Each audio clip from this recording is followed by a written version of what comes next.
Let's talk about Lucy, Australopithecus afarensis. Donald Johanson found Lucy in 1974 in the Hadar Valley. Donald Johanson was a nobody. Nobody had ever heard of him, and now he's a famous scientist because he found this Lucy creature. He admitted in this book, Bones of Contention, that he had received a grant of, I think, $47,000 to go look for missing links. So for him to say he found a missing link is like getting someone, a mother, to write a job recommendation for their own son. You know, it's a little bit of a slanted opinion. Of course, he had to find something. He was about to run out of grant money when somebody brought him some bones, and they went and dug them up and discovered Lucy. There's an awful lot of controversy about Lucy, and I want to share with you in this section just a little bit about Lucy. Hadar Valley is in Ethiopia. You can see it on the map right there.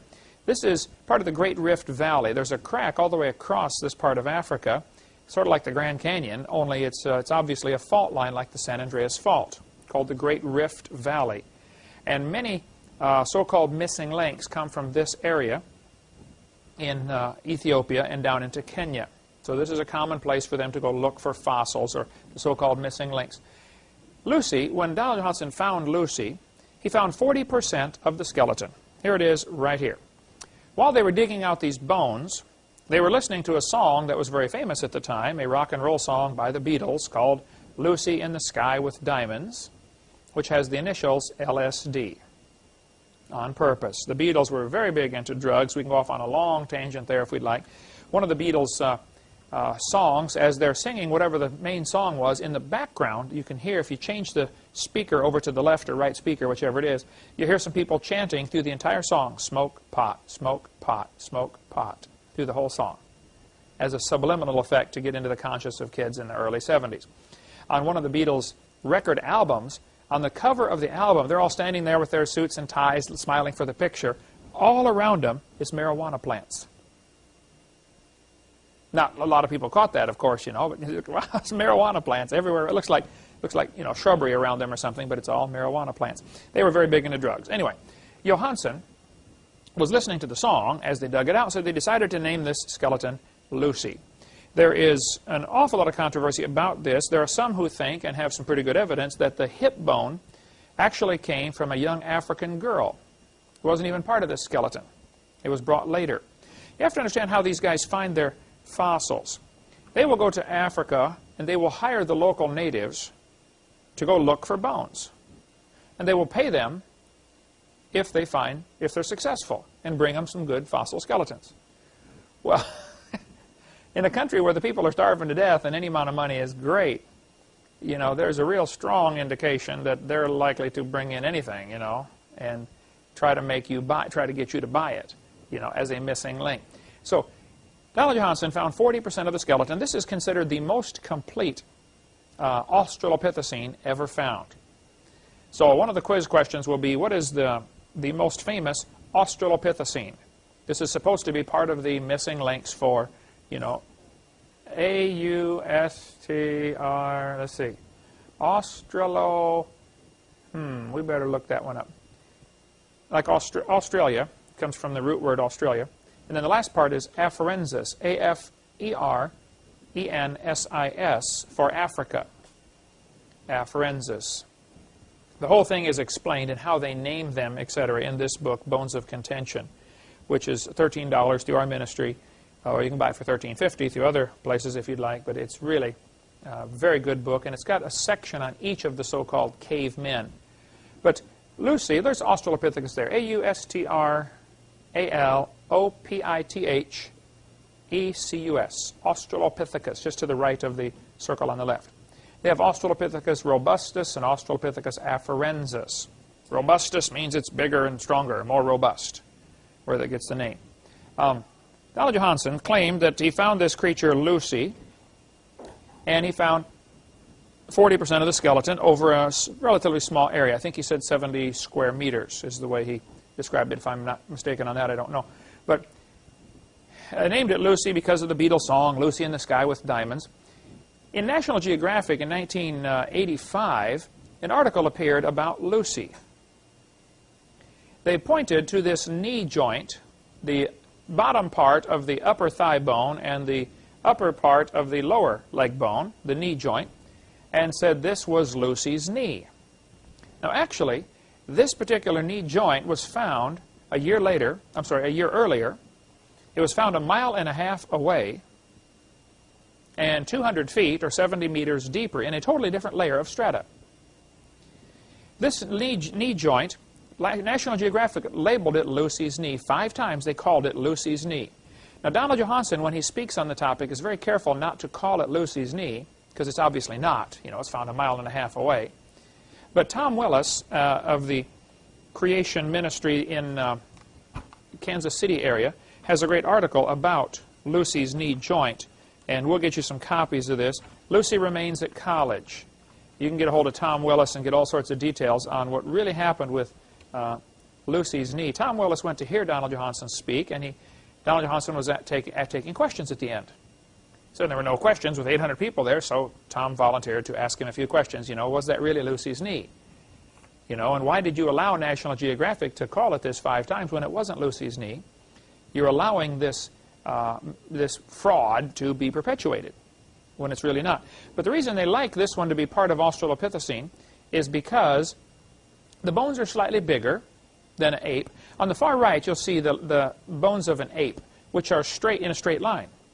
The lower leg and the upper leg line up. On a human, your thigh bone is angled because your hips are wider than your knees in your normal stance, because we walk upright. Whereas an ape that walks on all fours or bent over, they have a different bone structure in their leg. And so your thigh bone is angled coming off of the knee joint. This one that they called Lucy's knee, actually the Hadar knee, was also angled. He said this proves it's becoming a human. Tom Willis's number is right there, 816-618-3610. If you want to get hold of Tom Willis, he's got plenty of material on Lucy, and really gives them fits over this because they're simply lying to try to claim all this is a missing link. But they're so desperate for evidence for their evolution theory that any evidence is good enough. You know, we'll take it, we'll use it. He said because the femur was angled, that proves it is becoming a human and learning to walk upright. See, one of the millions of changes that would have to happen between an ape and a human is it'd have to go from walking on 4 legs, mostly. Chimpanzees can walk on 2 sometimes, but it's uncomfortable for them because of the way their hip is built and their back is built. They're more comfortable walking on 4. Plus, their fingers and toes curl under. They're called knuckle walkers. If you watch a chimpanzee walking, you know, they walk on their knuckles like this. They don't walk flat on the bottom of their feet or hands like we would. They have their toes curled under. The femur was angled on this one they found 1.5 miles away, that some claimed was Lucy's when it really wasn't. The truth of the matter is, any monkey that climbs trees has angled femurs. It's called abhoral, how do you pronounce that, Jan? You the English, you know, tree dwelling. Abhoral, living in trees. Tree dwelling monkeys have angled femurs. So it's not proof it's becoming a human. It could be just a tree climbing monkey that he found the bones of. Secondly, his claim was Lucy's knee was slightly bigger than a regular ape. Well, that doesn't prove a thing, of course, you know. The bones of a Clydesdale are slightly bigger than a regular horse.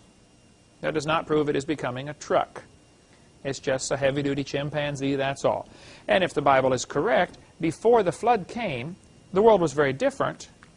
People were living longer and probably growing bigger, and it makes sense that probably everything was bigger and stronger before the world was destroyed by that flood in the days of Noah. So Lucy is not a missing link at all. The St. Louis Zoo has a display of a wax figure of Lucy. Now you got to understand, Lucy is 3 feet 6 inches tall. So when you go to the zoo, and I've been there many times, every time I go to St. Louis, I go there just to keep my blood boiling because of all the lies in that crazy place, trying to push evolution. For instance, when you walk in to this one section of the zoo, they've got Charles Darwin sitting behind a desk in his little office. And it's a mechanical thing, and he stands up and begins talking to you about evolution. And the whole zoo seems to be devoted to pushing this one theory of evolution. Why on earth does a zoo have to talk about evolution? Why can't you go look at the animals, you know? But they think they have to use the zoo to teach the boys and girls who come about evolution, and that's what they're doing at many zoos across the country. But Actually, for Lucy, not one foot bone or hand bone was found. None.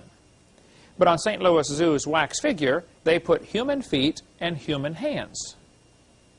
No bones at all were actually found. Other Australopithecines that have been found all had curled toes. They were obviously knuckle walkers. And their big toe was separated from their other toes, indicating it's called a grasping foot, where they can actually grab a tree branch with their foot. You can't do that because your toes all line up, and your big toe and other toes line up. But all the other Australopithecines had this grasping foot with a toe separation. But the St. Louis Zoo put Lucy with human feet on there. There's no telling how many hundreds of thousands of kids go through this thing and see this every year and are impressed with the idea, wow, they have evidence for evolution. And it's just pure propaganda. That's not evidence for evolution. A professor from Washington University said, the statue is a complete misrepresentation. And I believe they know it is a misrepresentation. That is a fancy word that means a lie. The zoo director of education, Bruce Carr, said, zoo officials have no plans to knuckle under. I don't know if there's a pun intended there or not, but certainly would be one. He said, we cannot be updating every exhibit based on every new piece of evidence. We look at the overall exhibit and the impression it creates. We think the overall impression this exhibit creates is correct. Now, excuse me, Bruce, what impression are you trying to get across to these kids? Are you trying to make them believe there's evidence that apes turn to humans or ape-like creatures turn to humans? Is that what you're trying to make the kids believe? Well, if you really have some evidence for evolution, I would like to see it. I'm not against evidence. I'm against lying. And this is lying. That's not evidence for evolution.